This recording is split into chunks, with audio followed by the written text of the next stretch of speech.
हमारे साथ चर्चा के लिए डिफेंस एक्सपर्ट्स मौजूद हैं। सबसे पहले देवानंद सर, आपका बहुत बहुत स्वागत है हमारे साथ जुड़ने के लिए।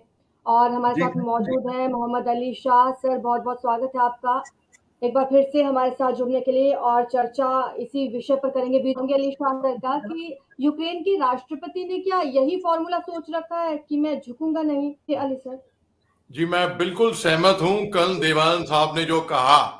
अभी मैं ये कहूंगा कि भाई एक तो मैं झूठूंगा नहीं, वो अलग बात है, वो जो फिलॉसफी अपना रहे हैं बहुत ही गलत अपना रहे हैं। दूसरी बात, एक बहादुरी में और एक बेवकूफी में बहुत बड़ा फर्क होता है। मैं आपको एक छोटी सी कहानी सुनाऊंगा, हल्की सी, केवल 2 मिनट की। भाई हमने चीन के साथ जंग लड़ी है 62 में, और बात ऐसी है कि एक रिजांगला एक जगह है, चीन बॉर्डर पे। रिजांगला में मेजर शैतान सिंह भाटी थे, कुमाऊं बटालियन के थे, कुमाऊं रेजिमेंट के। इन्होंने 120 की कंपनी थी और 3000 से ऊपर चीनी सैनिक फुली आर्म्ड ऑटोमेटिक वेपन्स के साथ, और हमारी पुरानी विंटेज राइफल्स। हमने मुंह तोड़ जवाब दिया उनका, मुंह तोड़। एग्जैक्टली। और मेजर शैतान सिंह भाटी ने अपनी पूरी कंपनी को इकट्ठा किया और बोला, देखो भाई, यहां पे जीत शायद ना हो, हम लोग कल तक यहाँ पर शहादत प्राप्त कर लेंगे, लेकिन अपनी मातृभूमि को छोड़ के नहीं भागेंगे, 1 इंच नहीं देंगे। क्या आप मेरे साथ में हैं? पूरी कंपनी ने कहा, साहब हम आपके साथ में हैं। और सारी की सारी कंपनी शहादत जाने को, लेने को, प्राप्त होने को तैयार थी। ठीक है, ये थी बहादुरी। उनको परमवीर चक्र से नवाजा गया था और यहाँ पे वो खुद जिम्मेदार थे अपने लिए। यहाँ तक कि मिनिस्ट्री ऑफ डिफेंस को यकीन नहीं आया कि 120 बहादुर जांबाज फौजी इतनी बड़ी चीन की सेना के साथ लड़ कर सकते हैं। जब वो देखने गए इंस्पेक्ट करने के लिए, उन्होंने देखा कि बंदूकें पूरे, उंगली भी उसमें थी और उनकी जानें ऐसे गई थी। वो नर्सिंग असिस्टेंट था, उसके हाथ में पट्टी, एक हाथ में इंजेक्शन था। ये थी बहादुरी, क्योंकि वो जिम्मेदार नहीं थे सिविलियंस के। लेकिन जो प्रेसिडेंट जेलेंस्की है, व्लादिमीर जेलेंस्की, भाई 44 ईयर ओल्ड एक्टर कॉमेडियन, वहां से 2019 में पावर में आए, और वो जो सिविलियंस को ढाल बना रहे हैं ना, तो ताली कभी एक हाथ से नहीं बजती, ताली हमेशा 2 हाथ से बजती है। मैं मानता हूं जो कर रहे हैं युद्ध, भाई उन्होंने, ये युद्ध कोई रास्ता नहीं है। कोई भी फौजी, यहाँ पे कल देवानंद साहब यहाँ पे हैं, मैं हूं, हम लोग ऐसे लोग हैं, हम लोगों ने एक्शन देखा है। जब गोलियां चलती है ना, उन गोलियों के बीच से हम गुजरे हैं। हमने हमने खून खराबा देखा है। आप कोई भी फौजी, आपको आप पूछ ले किसी से भी जिसने हकीकत में एक्शन देखा है ऑन ग्राउंड, वो कभी आपको बोलेगा नहीं कि भाई युद्ध सही तरीका है। और दूसरी बस, और ये वो सिविलियंस को ढाल बना के हम मरते दम तक नहीं हार मानेंगे, घुटने। भाई सन जू एक चाइनीज ऑथर है, उन्होंने किताब लिखी है The Art of War. In The Art of War, in chapter 3 paragraph 2 line 3 में उन्होंने लिखा है, the acme of a military general is to win war without fighting.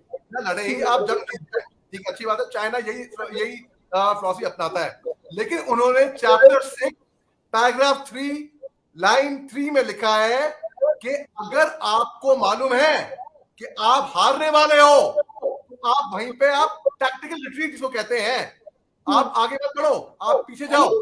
बड़ा सवाल तो यही है कि इतना ओवर कॉन्फिडेंस क्यों है? एडमिट कर लूं, ये बहुत अहम बात बता रहा हूं मैं। ये सन तजू ने खुद लिखा है, ये उसको टैक्टिकल रिट्रीट कहते हैं। लेकिन ना, सिविलियंस को ढाल बना के हम आगे बढ़ रहे हैं, ये सरासर गलत बात है। बल्कि इसको मैं वॉर क्राइम बोलूंगा, इसको मैं बोलूंगा वॉर क्राइम, पुतिन की तरफ से ही नहीं, जेलेंस्की की तरफ से भी। जी बोलिए। जी सर, मैं यही कह रही हूँ कि इतना ओवर कॉन्फिडेंस आखिर क्यों है फिर यूक्रेन को? राष्ट्रपति अभी तक कोई ऐसा डिसीजन नहीं ले पाए हैं जिससे सिटीजन्स की जान बच पाए और या फिर यूक्रेन को इतना नुकसान ना पहुंचे। जी देखिए, मैं आपको बताता हूं कि इसमें बहुत ही सरासर बेवकूफी। एक और बचकाने की वाली बात बताता हूं मैं आपको। जब मैं फौज में था, सन आपको 2003 की बात बता रहा हूं, मैं जम्मू कश्मीर के बॉर्डर इलाके में था। तो जब मैं पहले दिन ऐसा लेफ्टिनेंट बन के आया, तो मेरे को सबसे पहले आर्मरी में ले गए, कोच में ले गए, बोले यहाँ पे हथियार है, अपना चूज कर लो, अपना पर्सनल वेपन जो तुम्हें चूज करना है। तो वहां पे मैंने AK-47 जो लंबी वाली थी, बट वाली, वो मैं सिलेक्ट करी। भाई वो हथियार, आरजू जी, मेरे साथ ऐसा रहता था कि मैं नहा भी रहा हूं तो हथियार हाथ में था मेरे, मैं रात को सो भी रहा हूं तो वो हथियार बदन से मेरे चिपका हुआ था। और ये सालों की ट्रेनिंग के बाद उसके साथ मेरी वो रिलेशनशिप हो गया था कि वो मेरे शरीर का अंग हो गया था। इसलिए जब मेरे को अपना हथियार इस्तेमाल करना पड़ा उग्रवादियों पे, तो वो बड़े एफर्टलेसली एट ईज निकल के आया। जैसे कि आप हाथ अपना इस्तेमाल करेंगे या पाँव इस्तेमाल करेंगे, इसी साथी की तरीके तरह से। वो हथियार आपके लिए हो गया था। जी, अब आप देखिए, जो जेलेंस्की है वो कह रहे हैं नेटो हमको हथियार दे देगी, ठीक है। जो भी सिविलियंस हैं जो लड़ना चाहते हैं, आ जाओ, अपनी खिड़कियों से फायरिंग करो। भाई कोई खिलौना है क्या? कोई खिलौना है? ये रजनीकांत की पिक्चरों में होता है कि बंदूक कहीं से आ गई, कहीं से ढूंढ ढूंढ ढूंढ ढूंढ करके फायरिंग कर रहे हो। भाई ट्रेनिंग होती है बकायदा, एक रिलेशनशिप होता है हथियार के साथ, आपको वक्त गुजारना पड़ता है, उसको खोलना, जोड़ना, सफाई, कई सारी चीजें होती हैं। ये नहीं कि भैया बंदूक पकड़ ली और फायरिंग शुरू हो गई। और रशिया जो हथियार इस्तेमाल कर रही है, बैलिस्टिक मिसाइल्स, क्रूज मिसाइल्स, हवाई हमले कर रही है, वो की स्ट्रेटेजिक वेपन इस्तेमाल कर रही है। अभी रशिया ने ना अभी बस घुलाया है, बस पूरी ताकत दिखाई नहीं है अपनी। कोई ताकत वो नहीं दिखाई। दिखाएंगे तो जो यूक्रेन का नाम निशान नहीं रहेगा। और यूक्रेन असल गलती कर रहा है, मेरा दिल रोता है देख के कि अपने वहां पे 18,000 बच्चे अभी भी वहां पे अटके हुए हैं। इनकी जिम्मेदारी कौन लेगा? वहां की जो लीडरशिप है कोई बहादुरी का काम नहीं कर रही है। अरे पूछ तो लो अपने देशवासियों से, वो चाह क्या रहे हैं? क्या है एग्जैक्टली? वो ये ईगो की लड़ाई होती है, ईगो की। नहीं नहीं नहीं, हम घुटने नहीं टेकेंगे। अरे इतनी बहादुरी दिखानी है तो जाओ बॉर्डर पे, और अकेले लड़ो, अपने लिए, अपने परिवार को लेकर जाओ। फालतू के सिबलिंग्स को क्यों बीच में ला रहे हो? और ये इतनी दर्दनाक तस्वीरें हैं, विजुअल्स हैं, देख के दिल रो रहा है यकीनन। मतलब मैं आपको क्या बताऊं आरजू जी, मतलब वाकई में ये तो बहुत ही तहस है, अपने देश को बर्बाद करने वाली बात है ना। भाई जंग के आखिर में बताऊं आपको क्या होएगा? क्या एक माँ वेट करेगी अपने बेटे के लिए, एक बाप वेट करेगा अपने बेटे के लिए, बहन वेट करेगी अपनी भाई के लिए, भाई वेट करेगा अपने भाई के लिए, दोस्त वेट करेगा अपने दोस्त के लिए। लेकिन जो नेता लोग हैं ना, जो लीडर है वहां के, वो बाद में हाथ मिलाएंगे और चाय पिएंगे और दावत करेंगे। अगर एक जंग की कीमत किसने चुकाई? जंग की कीमत किसने चुकाई? यहाँ जो बिल्डिंग लोगों ने एग्जैक्टली, बहुत लोगों की जान जा चुकी है। लेकिन सर देखिए, कुछ जगहों पे ये भी सुनने को आया और कुछ लोग भी ये कहते हैं कि यूक्रेन के राष्ट्रपति बहुत बहादुर हैं, वो हथियार नहीं डाल रहे हैं, उन्होंने बहुत बहादुरी का ये काम किया है कि उनको पता है कि हाँ रशिया कितना शक्तिशाली है, लेकिन हम झुकेंगे नहीं। मैं बताऊं, इन लोगों को मैं ये सलाह दूंगा कि ये लोग थोड़ा पढ़ लें, थोड़ा इतिहास पढ़ लें, समझ लें ये हो क्यों रहा है और रूस चाह क्या रही है। इन लोगों को कुछ पता ही नहीं है। ये वो लोग हैं जिनको पता ही नहीं, और ये वो लोग हैं जो जंग जंग चलाएंगे। इनको मालूम नहीं जंग होती क्या है। अरे एक फौजी आदमी बताएगा जंग होती क्या है, जिसने खुद एक्शन देखा है, गोलियां बारूद देखे हैं, और अपनी जान जोखिम में डाल के भी जान की परवाह ना करके अपने साथियों को लेकर जो गोली चीरते हुए आगे बढ़ा है, वो बताएगा। जिसने खून खराबा देखा है, जिसने अपने साथियों को अपने बाहों में दम तोड़ते हुए देखा है, शहादत प्राप्त करते हुए देखा है, वो बताएगा जंग होती क्या है। अरे जो लोग कह रहे हैं वो लोग जंग के बारे में जानते कितना है, जानते क्या है? अभी आप गौर करेंगे आरजू जी, कोई भी एक फौजी नहीं होगा जो इस बात को अप्रिशिएट करेगा। ये लोग वो लोग हैं जिनको जो जानते ही नहीं कुछ जंग होती क्या है। लाइव कर रही हूँ, आप जुड़ रहे हैं, देवानंद सर जुड़ रहे हैं और तमाम लोग जुड़ रहे हैं, लेकिन ये बात तो है कोई अप्रिशिएट नहीं कर रहा यूक्रेन के राष्ट्रपति ने जो डिसीजन लिया है। सर इसी पर मैं अली शाह सर का भी पॉइंट लेना चाहूंगी। सर आपको क्या लगता है कि रशिया क्या हासिल करना चाहता है, सिर्फ यूक्रेन या कुछ और? देखिए, मैं कल दीवान साहब की बात से बिल्कुल इत्तेफाक रखता हूं, उसी सेम पेज पे हूं, तो मैं उनकी जो बातें उन्होंने कही हैं वो दोहराऊंगा नहीं, और क्योंकि फिर वो रिपीटेशन हो जाएगा, क्योंकि मैं बिल्कुल सहमत हूं। अब मैं संक्षेप में बताऊंगा कि वो चाह क्या रहा है इस टाइम पे। वो चाह रहा है वहां की सत्ता बदलना, चेंज ऑफ गवर्नमेंट, सिंपल सी बात है। अब देखिए, जो जंग होती है, आपने अमूमन तौर पे गौर किया होगा, 62, 65, 71, जो 99 भी एक तरीके से, और जो हिंदुस्तान की जितनी भी जंगें लड़ी हैं वो सब हुई है जमीन के ऊपर, चाइना के साथ, पाकिस्तान के साथ। गल्फ वॉर हुई थी नेचुरल रिसोर्सेज के लिए, तेल के लिए। यहां पे तो ना ही जमीन, ना ही नेचुरल रिसोर्सेज। यहां पे देखिए बात ऐसी है हल्का सा, और पुतिन जो है, प्रेसिडेंट व्लादिमीर पुतिन, पहले स्पाई थे, खुफिया थे। 19 साल से ये राष्ट्रपति है रूस के। मुझे 19 साल से कोई राष्ट्रपति हो रहा है लगातार, तो मतलब कितना बड़ा कुछ दिमाग होगा एक तो।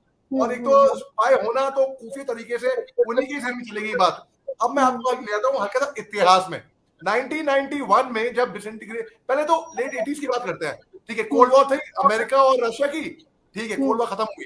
अब डिसइंटीग्रेशन ऑफ यूएसआर हुआ 1991 में। उस टाइम पे जेम्स बेकर जो कि अमेरिकन फॉरेन सेक्रेटरी थे, इन्होंने आश्वासन दिया था मिखाइल गोर्बाचोव को कि नेटो में जर्मनी के ईस्ट के आगे और कोई नेशन इसमें दाखिल नहीं होंगे, उनको मेंबरशिप नहीं मिलेगी, ठीक है। उसके बाद आप देखिए 4 फेजेस में 14 नेशंस को दाखिल कर दिया गया नेटो में। सन 2004 में और देश आए, 2008 में इन्होंने ये रशिया ने लाइन बहुत क्लियर डिमार्केट कर दी थी कि देखिए जॉर्जिया और यूक्रेन ये हमारी रेड लाइन है, इनको मत छेड़िए। और यूक्रेन का ये बात गौर करिए आप, यूक्रेन रशिया का ही हिस्सा थी एक तौर पे, और यूक्रेनियन बहुत सही तरीके से, खासतौर से जो वेस्ट यूक्रेन है वो एक तरीके से रशियन ही है और रशिया को सपोर्ट भी करते हैं। उनका पहनावा, डील और एथिनिसिटी, बोलना तरीका, लैंग्वेज रशियन बोलते हैं। तो और पुतिन ने भी खुद कहा था कि भाई यूक्रेन हमारा ही है, वो हम एक ही हैं। सन 2014 के बाद जब क्रीमिया जॉर्जिया को लिया 2008 में, 2014 में क्रीमिया को ब्लैक सी के अंदर से, वहां से एक पेनिनसुला है उस पर हमला किया, ठीक है। अब उस टाइम पे भी ये 2 स्टेट जिनको अब भी इंडिपेंडेंट करार दिया है, उनको उस टाइम से ही बात चल रही थी। और जो इत्तेफाक की बात ये है, एक और दिलचस्प बात ये है कि जो व्लादिमीर ज़ेलेंस्की साहब हैं, ये जब एक्टर हुआ करते 2014 में, इन्होंने जो प्रेसिडेंट है क्रीमिया के, उनको ओवरथ्रो करने के लिए इन्होंने काम, प्रेसिडेंट विक्टर थे वहां पे प्रेसिडेंट 2010 से 2014 में, इनके लिए एक मूवमेंट भी चलाई इन्होंने। अब ये कर्मा हिस्ट्री रिपीट इटसेल्फ। अब बात ये है कि इन्होंने साबित किया है रशिया ने कि हमको ना ही जमीन चाहिए भैया, ना ही तुम्हारे नेचुरल रिसोर्सेज में हमें दिलचस्पी है, तुम नेटो में ना आओ। क्योंकि अगर यूक्रेन नेटो में आता है तो इनका जो रशियन यूक्रेन बॉर्डर है, जो 2295 किलोमीटर का स्ट्रेच है, उसमें इनकी सोवरेनिटी, इनकी इंटीग्रिटी, इन पे खतरा बन जाएगी। और नेटो कभी यूक्रेन को अपना दाखिल करते ही नहीं, इनको दाखिल करता ही नहीं। तो अमेरिका इनका बेवकूफ बना रही थी, अपना मुंह सीधा कर रही थी, वो भाई भाई को लड़ा रही थी और इनको ढाल की तरह इस्तेमाल किया बड़ा अच्छे से। आज की तारीख में कहां है अमेरिका, अरे कहां है नेटो? और अगर नेटो को आना ही होता तो पहले आती ना, जब चौथे दिन। अभी बात हो रही है कि भाई नेटो फोर्स की तो कोई बात ही नहीं थी, ये थी एट द बेस्ट कि नेटो हथियार देगा। अभी कर्नल देवानंद साहब इस बात से इत्तेफाक रखेंगे, सर जब हम फौज में थे, हमारा पर्सनल हथियार हमारे पास 24 घंटे होता था, 24 घंटे हम रात को सोते भी थे हथियार के साथ, नहा भी रहे, एक हाथ पे हथियार एक हाथ पे नहाएंगे। सर ये बताइए, यूक्रेन में बोल रहे राष्ट्रपति सिविलियन को लड़ना है आ जाओ, हम तुम्हें हथियार गोलीबारी देंगे। What a joke sir, what a joke. ये कोई रजनीकांत की पिक्चर है क्या? रजनीकांत के हाथ में हथियार आ गया, धूम धूम फायरिंग करनी शुरू कर दी उसने, या कोई क्लिंट ईस्टवुड पिक्चर है क्या? ये रियल लाइफ है और सालों की ट्रेनिंग लग जाती है भाई। एनडीए में 3 साल, आईएमए में 1 साल, 4 साल के बाद आपका रिलेशनशिप बनता है आपके हथियार के साथ, तो आपका शरीर का अंग बन जाता है वो, तब जाके आपको अपने हथियार में भरोसा होता है। उसके बावजूद भी, इतनी ट्रेनिंग के बाद भी हमसे भी गलतियां होती है हथियार हैंडल करते हुए। अरे वो तो सिविलियन है भाई, ये क्या बचकाने की बात करें तो क्या कर रहे हैं, वो चाह रहा है कि यूक्रेन में एक डमी सरकार, एक पपेट सरकार आ जाए जो अमेरिका के विपक्ष में हो और रशिया के पक्ष में हो, और जिनको वो अच्छी तरह से बैठ के कंट्रोल करे। वो अगर चाहे तो इस पे कब्जा जमा सकता है, लेकिन करेगा नहीं। क्यों? क्योंकि ऑलरेडी उस पे सैंक्शन लग रहे हैं, उन पे इल्जाम लग रहे हैं, और जापान जैसा देश भी उन पे कह रहा है कि हम वीजा नहीं देंगे। छोटे छोटे सैंक्शन, इकोनॉमिक सैंक्शन, हर एक सैंक्शन उन पे लग रहे हैं। तो रूस ऐसा करेगा नहीं, मगर एक डमी गवर्नमेंट वहां पे फॉर्म करना चाहेगा, और जैसे ही वो अपने कीव पे जमा लेगा और सत्ता बदल देगा, वो ठंडा हो जाएगा। लेकिन ठंडा होगा मतलब जंग रुक जाएगी, लेकिन ये टेंशन बहुत लंबी चली है और ये टेंशन और लंबा खींचने वाली है। अर्जुन जी, तो देवानंद सर भी कुछ कहना चाहते हैं, उनको कमेंट ले लेते हैं इस मुद्दे पर। सर बताइए। जी, मुझे बात करते करते ख्याल आया, जैसे मोहम्मद साहब बता रहे थे, कुछ चर्चा हुई कि आफ्टर ऑल ये सिविलियंस को हथियार क्यों दे रहे हैं। देखिए, उनके कारण कुछ भी हो, पर मैं जितना अमेरिका को कहता हूँ और समझता हूँ, बहुत they are not human beings, I can tell you, they have no value for life और एनी कंट्री में। एक और इंटरेस्टिंग सवाल है मेरे पास। देखिए, अब युद्ध जब होता है तो उसको लोग अलग अलग तरह से लेते हैं। मैं लगातार ये सवाल करती आ रही हूँ क्योंकि इसका जवाब भी बड़ा इंटरेस्टिंग आप लोगों से मिल सकता है मुझे। देखिए, सोशल मीडिया पर लोग कह रहे हैं कि मोदी जी को पुतिन के नक्शे कदम पर चलना चाहिए? दोनों का कमेंट लेना चाहूंगी। अली शाह सर। जी, मोदी जी का अपना एक माइंड है, अपना माइंडसेट है। वो निर्णय लेते हैं अपने सोच के मुताबिक, और उनके जो एडवाइजर्स हैं मैं उनकी भी दाग देता हूं। उनके साथ जो टीम है बहुत तगड़ी टीम है, किसी के नक्शे कदम पे चलने की जरूरत नहीं है उनको। वो उनको मालूम है अपना रास्ता खुद इख्तियार करना होता है उनको। अब पुतिन के नक्शे कदम पे क्यों चले? अभी कल हमने यूएन में ना रूस के पक्ष में वोट डाला ना उनके खिलाफ वोट डाला। हाँ, मैं मानता हूँ कि रूस हमारा 75 ईयर ओल्ड से पुराना दोस्त है, और उनके साथ हमारी बिजनेस पार्टनरशिप ही नहीं है, केवल व्यापार में, या पॉलिटिकल रिलेशनशिप नहीं है, या डिप्लोमेटिक रिलेशनशिप ही नहीं है, या मिलिट्री रिलेशनशिप ही नहीं है। एक इमोशनल बॉन्डिंग है हमारी रूस के साथ। पृथ्वीराज कपूर की जमाने की जो फिल्में, बॉलीवुड की फिल्में वहां पर बिकती थी, हिंदुस्तान में बिकती थी। उसके बाद जब हिंदुस्तान के प्रधानमंत्री का असैसिनेशन हुआ था राजीव गांधी का, तब रूस के ज्यादा लोग रो रहे थे। तो हमारा एक इमोशनल बॉन्डिंग है उनसे। और कई लोग कहते हैं कि भाई के यूक्रेन ने हमको सपोर्ट नहीं किया था, 1998 में हमने न्यूक्लियर टेस्टिंग की थी, उन्हें पाकिस्तान को टैंक सप्लाई की थी, उन्होंने हिंदुस्तान के खिलाफ यूएन में वोटिंग भी करी थी 25 स्टेट्स के साथ। ठीक है, मान लिया भाई।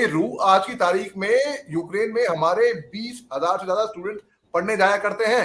आज की तारीख में यूक्रेन भी हमारा एक तरीके से मिलिट्री पार्टनर है। और आज की तारीख में आप देखें तो इमरान खान पहुंचे कहां पे? रशिया। सबसे पहले दुम दबा के भागे रशिया, कि उनको जाना था भाई मस्का लगाने के लिए, बटर लगाने के लिए। लेकिन वो बड़ी महंगी पड़ी थी उनपे, क्योंकि उनको एफडीआई ने उनपे एक तमाशा मार दिया, एक उनपे जुर्माना मार दिया, एक पेनल्टी मार दी कि कितने मिलियन है पता नहीं, मैं जीरो गिनेंगे ना, अब उनकी जमाना निकल जाएगा पाकिस्तान का, तो ये लोग ये जुर्माना पे नहीं कर पाएंगे। तो उन्होंने बोला, यूएन, नेटो ने और अमेरिका ने, अच्छा बच्चों तुम रशिया गए हो, आओ तुम्हें दिखाता हूं। और भैया बड़ा सिंपल है किसी को भी सॉर्ट आउट करना, कि बहुत सिंपल है। एक हल्की सी बात खत्म करूंगा सर। अकेडमी में जब हम लोग कैडेट्स थे, तो अगर बटन 11 शेप में नहीं है, बटन क्रॉस शेप में है, या ड्रिल बूट में लाल एक कम है, वाटर बॉटल में पानी नहीं है, restriction, you are sorted out straight away. तो उसी तरीके से नेटो ने, अमेरिका ने बोला, ठीक है भैया तुम वहां पे पहुंचे रशिया को, मैं तुम्हें दिखाता हूं। तो बड़ी महंगी लगी उनको चाल, उनको बड़ी इमरान खान पे। अर्जू जी। जी देवानंद सर, पाकिस्तान का जिक्र किया अली शाह सर ने। हमेशा कटोरा लेकर अलग अलग देशों में पहुंच जाते हैं उनके प्रधानमंत्री, अब रशिया में है। जी देखिए, ये मोहम्मद साहब ने बड़े अच्छे तरीके से इसका ब्यौरा समझा दिया है। इस चर्चा में बहुत बहुत अच्छा लगा आप दोनों के साथ जुड़ के और इस चर्चा में हिस्सा लेके। शुक्रिया आप लोगों का। बात ऐसी भी है sir, I was interacting with some students, वो कह रहे थे कि यूक्रेन गवर्नमेंट ने बोला है कि ऑनलाइन क्लासेस नहीं होंगी, ऑफलाइन फिजिकली तुमको यहाँ पे कॉलेज में आना पड़ेगा। तो इसलिए हम चाहते हुए भी हम जा नहीं पाए बिल्कुल वापस। तो हमें एजुकेशन हर एक को चाहिए, और अभी एजुकेशन नहीं, अभी तो जान के लाले हैं कि हम बस बच जाए, एजुकेशन तो चलता रहेगा बाद में। तो ये भी देखिए, बताइए, ये बेवकूफी की बात नहीं थी लीडरशिप की उनकी यूक्रेनी, कि भाई वो जहां पे ऑक्सफोर्ड, कैम्ब्रिज, स्टैनफोर्ड, वॉटन, बड़ी बड़ी यूनिवर्सिटियां ऑनलाइन क्लास ले रही हैं, यूक्रेन गवर्नमेंट कहती है नहीं। कोरोना काल में जब उनको मालूम भी था, और उनके राष्ट्रपति ने तारीख भी तय करके बताई थी, वीडियो लगाया था फेसबुक पे बकायदा कि 16 फरवरी को रूस उन पे हमला कर देगा। तैयारी क्या थी उनकी सेना तैयार नहीं थी। रणनीति उनकी ऐसी थी सर, जो ये यूनिवर्सिटी ने कहा था कि ऑफलाइन क्लासेस नहीं हो, सॉरी ऑनलाइन क्लासेस नहीं होगी, आपको यहाँ पर रुकना पड़ेगा। अब सोचिए, भारत से इतना पैसा लगाकर बच्चे वहां पर जाएंगे, 3-3, 4-4, 5-5 साल की मेहनत करेंगे, वो अपनी डिग्री छोड़कर वापस नहीं आएंगे ना सर, जब तक उनको ये युद्ध वाली स्थिति उन्होंने नहीं देख ली अपनी आंखों से। आखिरकार जब युद्ध हो गया तो फिर स्वदेश लौटने का उनका प्लान बना। तो ये सब चीजें हैं। खैर, बहुत बहुत शुक्रिया सर आप लोगों का हमसे जुड़ने के लिए। शुक्रिया। जय Hind. Thank you Arzoo ji, thank you Mohammad, all the best. जय Hind. Thank you, sir. Jai Hind, sir. What an honor to be with you, sir.